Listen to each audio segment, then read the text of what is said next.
Kartu Prakerja telah memberikan manfaat kepada penerimanya di Indonesia.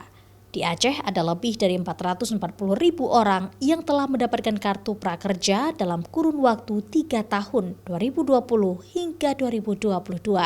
Ada 1.000 lebih pelatihan online yang diberikan dengan melibatkan 185 lebih lembaga pelatihan. Pelatihan yang didapat diharapkan mampu meningkatkan kompetensi penerima kartu prakerja agar mandiri dan kompeten. Pemerintah Aceh menginginkan penerima manfaat kartu prakerja terus meningkatkan kemampuan dan kompetensi, sehingga mampu mandiri dan menciptakan lapangan pekerjaan untuk orang lain dengan cara terus mengikuti berbagai pelatihan-pelatihan online yang diberikan. PJ Gubernur Aceh juga meminta kepada program Kartu Prakerja agar menambah kuota untuk Aceh pada gelombang berikutnya. Saya berharap apa yang dilatihkan di kegiatan ini ada 1.000 macam lebih lah keterampilan yang dilatihkan. Saya berharap semua masyarakat bisa mengaksesnya sekalipun tidak terdaftar di dalam sementara ini kan akibat dari adanya seleksi dan keterbatasan kuota, sehingga masyarakat yang lain bisa ikut itu kegiatan ini, sehingga yang tinggal adalah bagaimana sosialisasi antar masyarakat bahwa ini dimulai.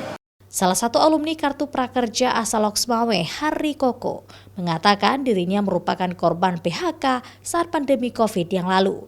Memanfaatkan berbagai pelatihan online yang diberikan Kartu Prakerja, khususnya kelas pelatihan pembuatan branding atau merek dagang. Hari kini sukses mengembangkan kemampuannya membantu melakukan branding produk-produk UMKM di Loksmawe.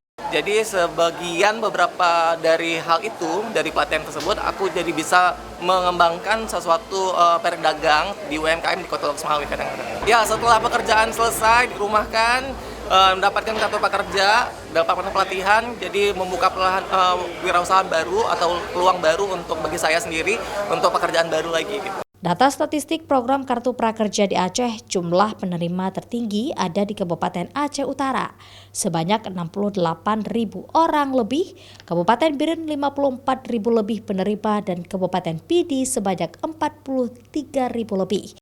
Dengan total dana insentif yang disalurkan sebanyak 972 miliar rupiah. Secara nasional, program Kartu Prakerja kini telah dinikmati oleh 16 juta orang lebih dari 34 provinsi dan 514 kabupaten kota. Selama 3 tahun berjalan, sudah 47 gelombang penerimaan yang dibuka. Mustajab, Kompas TV, Banda Aceh.